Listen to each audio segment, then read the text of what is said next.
stop putting a time limit on grief because it's lifelong. It's a lifelong journey. We're going to learn to adjust with it. It's never going to get easier. We're going to learn to adjust. So stop putting a time limit on how long someone should grieve.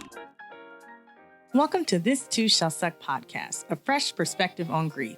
I'm Loryn Denise, just your average millennial out here trying to have a conversation about a taboo topic that nobody wants to talk about. It's important to know that grief doesn't just happen when you lose someone. It can happen at any moment in your life. And it doesn't have to be all bad. It can actually be a really beautiful process. And as a millennial who had to process her own grief, I knew it was important to bring a more lighthearted, fresh perspective and create a safe space to discuss a topic that is typically uneasy. As I always like to say, we like to talk about the real of grief, the whole grief, and nothing but the grief. This Too Shall Suck podcast, a fresh perspective on grief, starts now. Welcome back, welcome back, welcome back. Ooh, I know y'all missed that. Welcome back, y'all, to season 5. Yo, 5 seasons.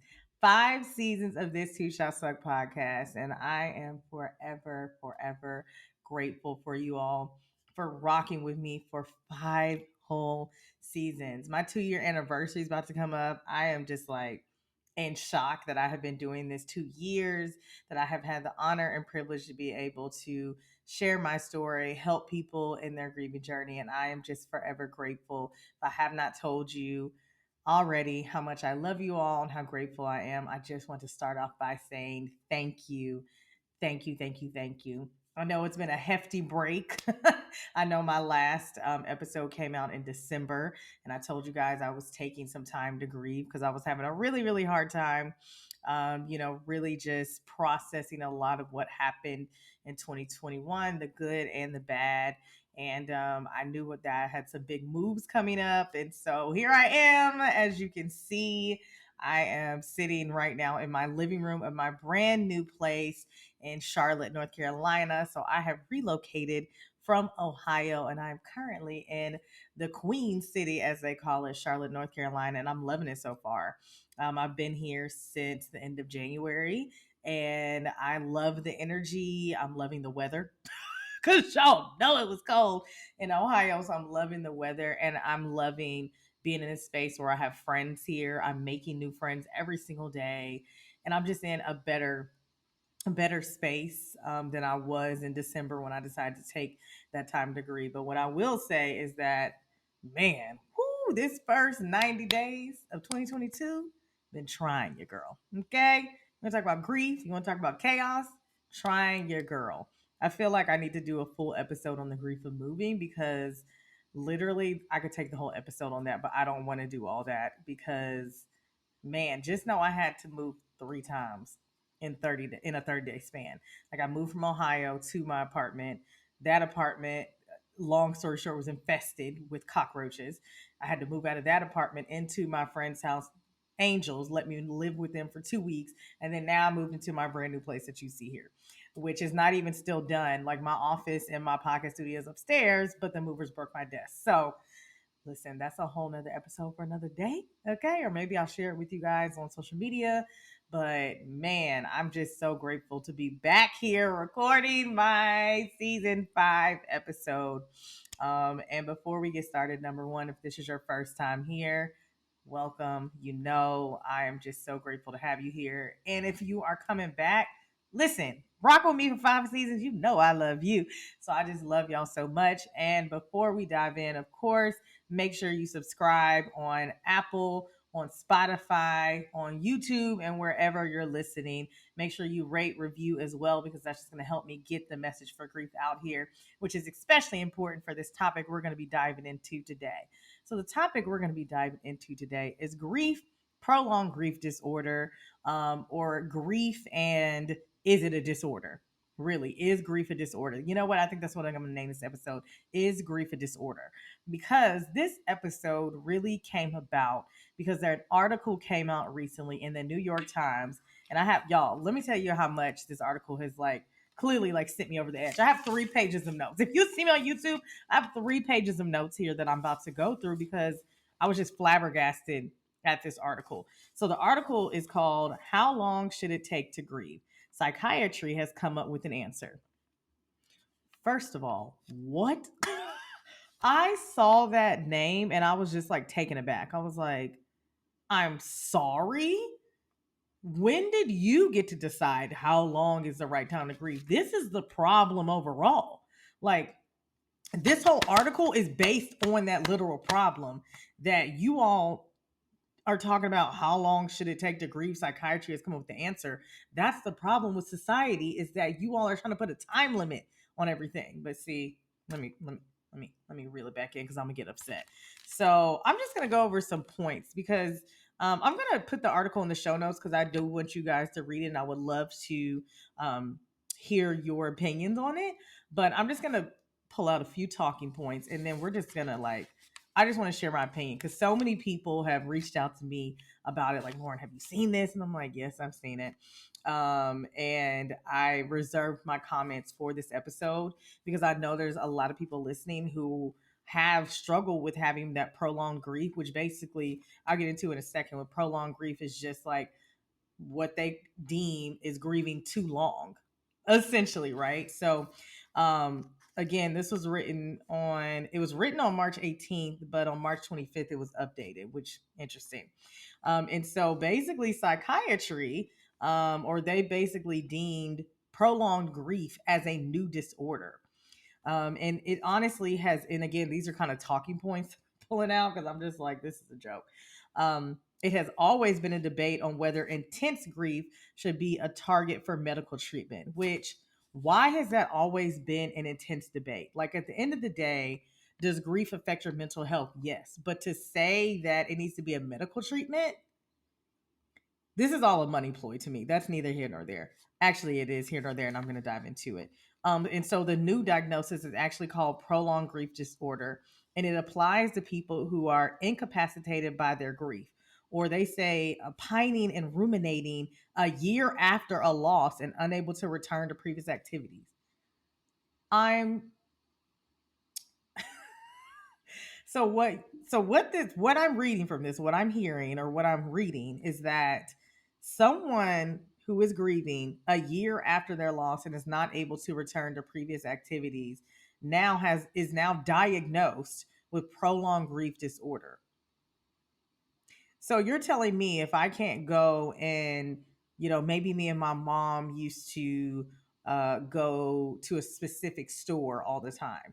So if I can't go to the store a year later, now I am diagnosed with a disorder, which I possibly can get on medicine for because it reminds me of my mom and I'm just not in a space to be able to face it, or it just makes me feel bad and I don't want to feel bad today. But now what you're telling me is I am now diagnosed with prolonged grief disorder.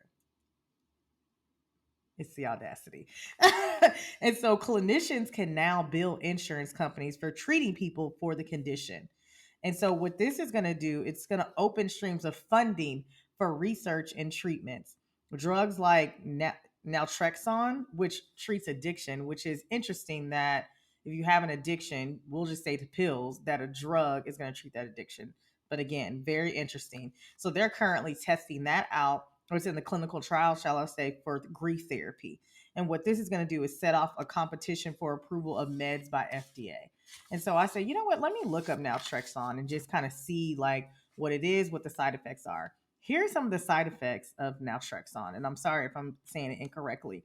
Um, Nausea, headache, dizziness, anxiety, tiredness, trouble sleeping. So here's my thing. With grief, we all know that grief can cause some physical reactions in your body, right? Because of just the whether it's sadness or anxiety or denial, right? So what you're telling me is that I already have these side effects because of the grief, because physically my body is responding to my emotions, right? But now you're going to put me on a drug that can also enhance the things that I'm already going through, enhance the anxiety, enhance the trouble sleeping, right? Oh, it also can cause mild opioid withdrawal, mild opioid withdrawal symptoms. I'm sorry. So I'm going to have withdrawal symptoms as I'm, anyways. And it also can cause cramps, restlessness, joint pain.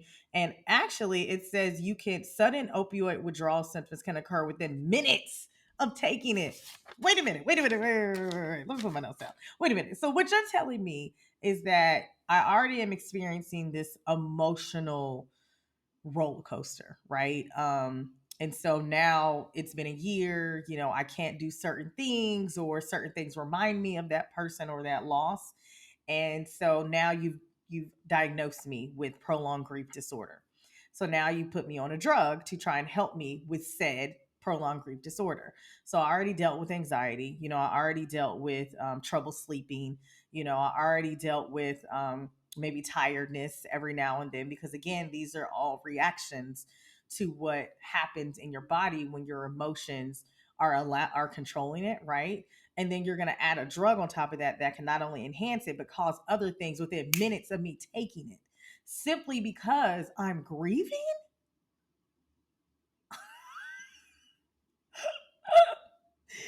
Audacity is on clearance, okay? Because it's at an all-time high. Like literally, you want to talk about flabbergasted? I just I have some different, like, four things that I wrote down about like this whole article, this whole idea, this whole thought process as to why you all feel that grief is a mental illness. Does grief affect your mental health? Yes, but to call it an illness, it just perpetuates the fact that society does not deem grief as normal. And it literally goes back to my point. I had a whole episode on oh my gosh, it's like it's losing me right now. Disenfranchised grief. This is basically showing that you all, and I'm just saying, like, obviously not y'all, but as a society as a whole, thinks that grief is not like, you have to be done grieving at a certain time, number one, because if not, it's a disorder. And number two, it's not normal to grieve, as if everyone doesn't have some type of loss. It's mind boggling to me. And so, what else they said in the article is, this is my second page paper. So apparently this has been a debate since the 1990s. Had no idea, because a number of researchers have argued. Actually, you know what? I pulled up because I wanted to make sure I had the exact quote that they had on here. And so, where is it? Since the 1990s, a number of researchers have argued that intense forms of grief should be classified as mental illness, saying that society tends to accept the suffering of bereaved people as natural, and that it fails to steer them towards treatment that can help. So there's a couple things in this. So again, they've been arguing that grief should be a form, or prolonged grief, shall I say, or intense forms of grief should be classified as a mental illness, because society tends to accept the suffering of bereaved people as a natural is natural. That's not true, right? Because that is the whole premise of this platform that I'm on, and so many other people are trying to break, right? Is that people are saying grieving is not, like, people act like grieving is not natural. That's why we have to have these platforms and have these conversations, right? Because people aren't having conversations about grief because it's like, ooh, it's taboo, it's not normal, right? So to say that they've been having this argument that society accepts that it's natural is not true. That's just not true. Society does not deem grief as natural. And so that's why this whole article, I'm like, this is based, like, y'all been arguing about this since the 90s, talking about, oh, well, society says grieving is natural. No, they do not believe it's natural. That's why I literally have this platform. That's why so many other people have, like, are in the space with me, trying to, like, help you understand that grief is natural. Like, my whole premise is grief is natural in everything, not just loss, right? Or excuse me, not just death, right? Grief is natural in any type of loss that you have. And society does not deem it as such. That's why there are things such as disenfranchised grief. That's why that term came about, because if you have an abortion, you can't grieve that because you were the one who did it. If you grieve like an ex who you haven't talked to in years, why? Like, you haven't talked to them, right? Like, that is not natural and that is not normal in people's minds. So no, like, that statement to me, I was just like, that's incorrect, because society does not deem grief as natural. And that's why I literally have these conversations every single week, because there's people like me and people like you who are listening and watching who don't feel like we can even have this conversation. So that was mind boggling to me. And so they also said that the diagnosis will allow clinicians to aid a part of the population that has throughout history withdrawn into isolation.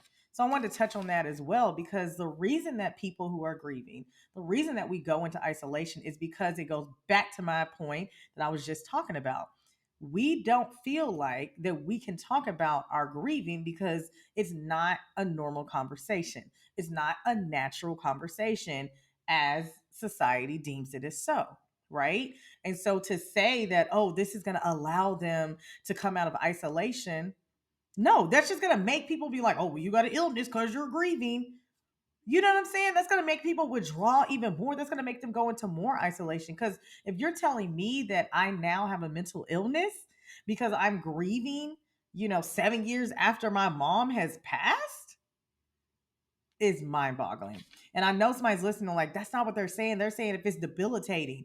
I also understand that as well, but I'm going to talk about why it can be debilitating and how to work through that as well.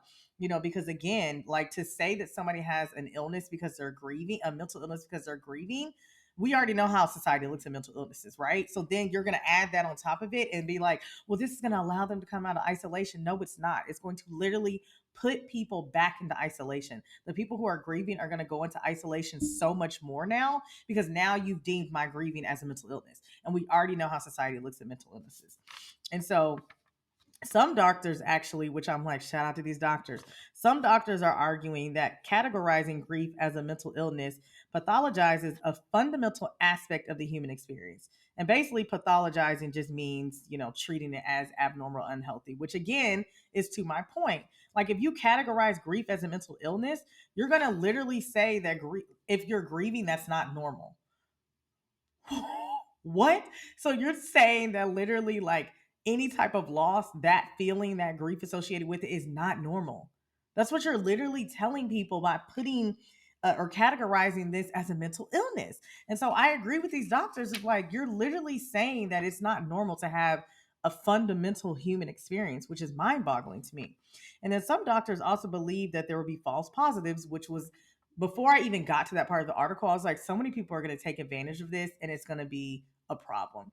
And people that are like truly grieving and really having that trouble and having that prolonged grief, as it says, they're not going to be able to get the I'll say the attention that they need, because there's so many people who are going to literally take advantage of this. So people will claim that they have this mental illness, right? When they're actually emerging slowly but naturally from their losses.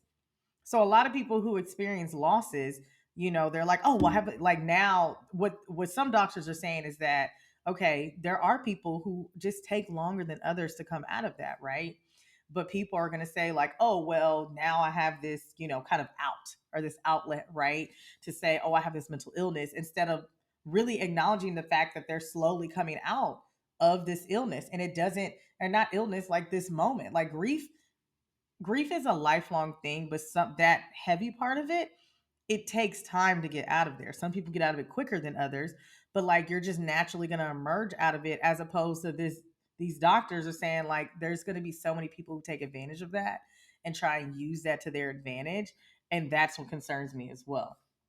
And what they also said, some doctors, is that drug companies will try and persuade the public that they need medical treatment to emerge from mourning, which has, like, literally, I had this conversation with one of my acquaintances, and she basically said like, hey, I'm in the mental health space, like, I already know this is a money grab, and I feel the same way.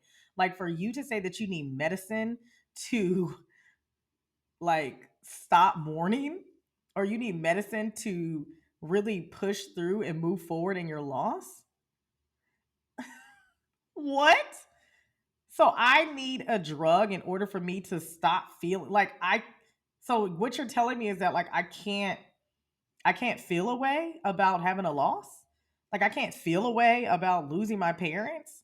Like, I can't feel a way about losing a job. I can't feel a way about losing the identity of who I was. And if I do feel that way, then I need medicine to get out of it. I just like it. Again, audacity is just at an all-time high. But there was one doctor in the article, and I wanted to pull up her quote as well. Her name was Dr. I'm probably going to say it wrong. I'm just going to call her Dr. C. I think it's Dr. Caricature. She basically said when someone who is quote unquote an expert tells us we are disordered and we are feeling very vulnerable and feeling overwhelmed, we no longer trust ourselves and our emotions. To me, that is an incredibly dangerous move and short sighted, which I agree with her. Like, so you're telling me that me feeling a loss, me feeling sad, me feeling denial, me feeling a little lost, kind of without this piece of me that was there again, whether it's a death, whether it is a loss of a job, whether it is a loss of a pet, whether if it's losing your identity, whether it's becoming a parent and not knowing who you were before. So what you're telling me is that I can't trust these feelings that I'm having because nope, you got a mental illness, you shouldn't be feeling like that. Yes, you had a loss, but you shouldn't be feeling like that, not for a long period of time. You should be able to get over that quickly and be able to move forward and move on in life. That's dangerous. So I agree with Dr. C. Like that is dangerous for people to not be able to trust their own feelings and to remove that natural human emotion that we're supposed to have when we have a loss. Like that is God, like it's dangerous. It's dangerous. And so, as I didn't even go deep into the full article as far as on this episode because I want you guys to read it and I want to really hear you all's opinions because again, to me it's just a dangerous or a slippery slope, I guess you could say, that some people can take advantage of it, to say that what you're feeling is not normal is concerning. There's so many different ways that it can go, but to call it a mental illness. So I wrote down, like as I was reading it, just my own thoughts about it. How I think we can combat this thought process of assuming or trying to create the narrative, shall I say, that is a mental illness. So the first thing that I wrote down is that people with grief feel unsafe and unheard, right? So if we as a society can make people feel safe and heard in their grief, then maybe there wouldn't be so many instances of people having prolonged grief, right? Because I know when I was grieving, even when I'm having grieving moments, sometimes I don't feel safe. I don't feel safe. Sometimes I feel like I can't call somebody and tell them and feel safe in that, right? And it's because, again, society has not deemed it as something that's normal. So we're not having the conversation. If I'm having the conversation with my friend, they don't know what to say because we've never had that conversation growing up. We don't have the conversation on a general basis. Do we have a conversation about mental health? Is it more vocal these days? Yes. But do we have conversations specifically about grief? It's getting better. But even still, with that, like that is even still a slippery slope when people are having that conversation about grief because everybody's so focused on, oh my God, I don't want to grieve. It's so sad. Like, you know what I'm saying? Like, and I'm over here like, yes, grief is sad. It sucks. It's all of that, but it's also beautiful and it's this and it's that. Right. And so, like, I don't feel safe sometimes. And I know there's a lot of people who are in that stage of that prolonged grief that they don't feel safe and they don't feel heard. And that's why they feel that way. So we can figure out as a society and obviously talking about it more and continuing to have the conversation and bring it to light and say, this is how I feel and be okay with that. If you can make someone in your space feel safe and seen and heard, then maybe you will not assume that it is a mental illness. And then the second thing that I wrote, which you all know I'm super vocal about, stop putting a time limit on grief. Because at the end of the day, grief is a lifelong journey. It is. It just is. That doesn't mean that it has to be debilitating, right? And I know for some people it is debilitating because whatever the loss is, something is wrapped up inside of that, whether it's an identity, whether it's like something super valuable, whether it's a tangible thing, right? There's something associated with that loss that is not allowing them to be able to move forward, not move on, move forward, right? And so if you all would stop putting a time limit on grief and saying, okay, well, after a year it's prolonged. No, it's just grief.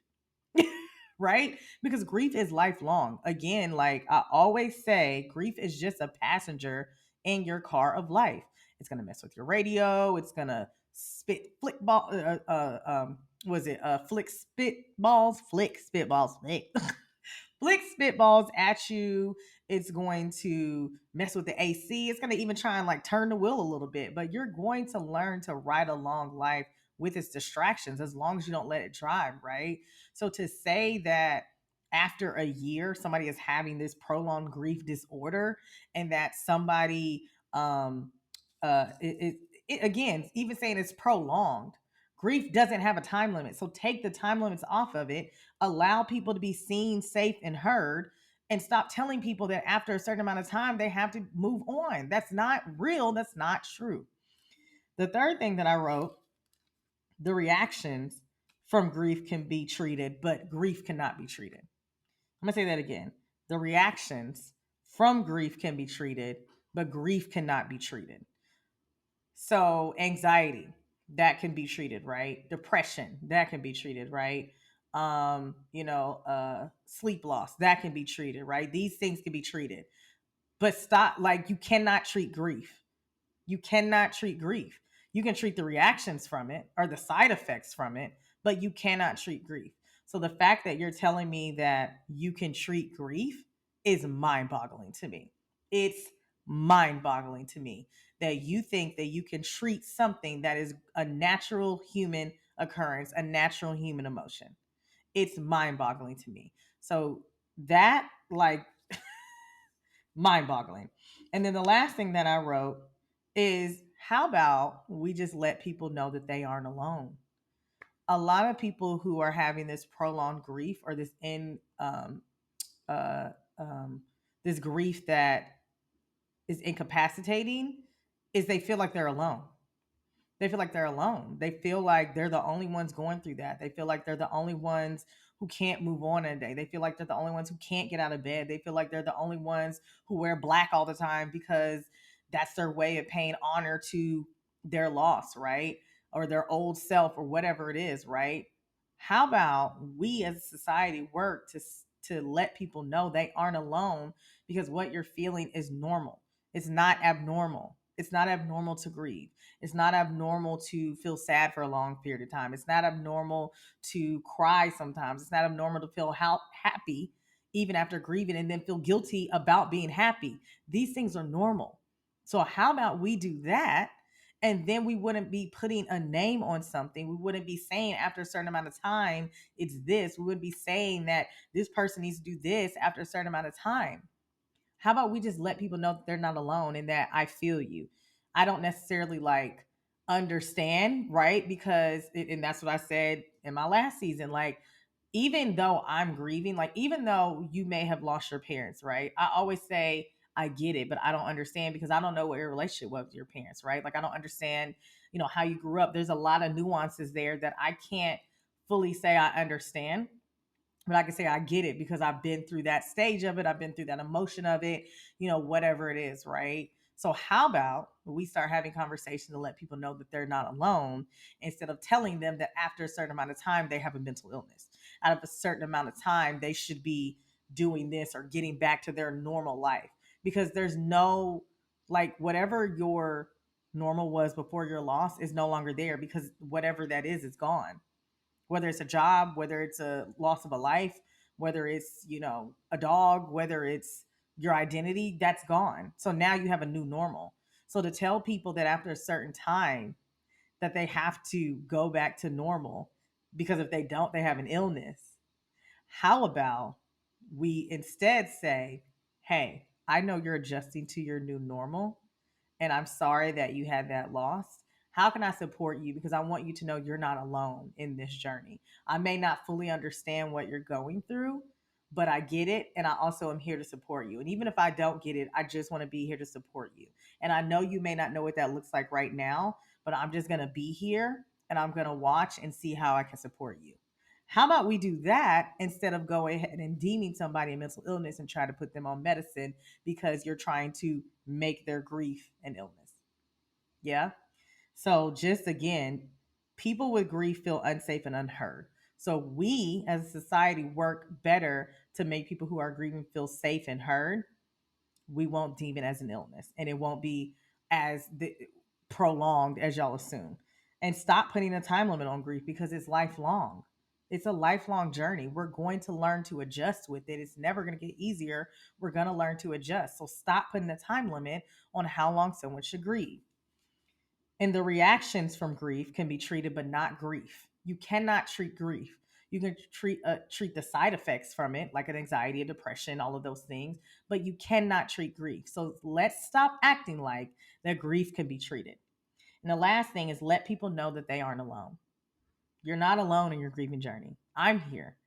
I'm here talking about grief. I'm telling you, as someone who just celebrated 7 years of her mom being gone and 3 years of my dad being gone, you're not alone in your grieving journey. You're just not. And if you ever feel unsafe, please, please reach out to me. Please know that I am a safe space because I get it. I get not feeling safe. I get not feeling seen, and I get not feeling heard.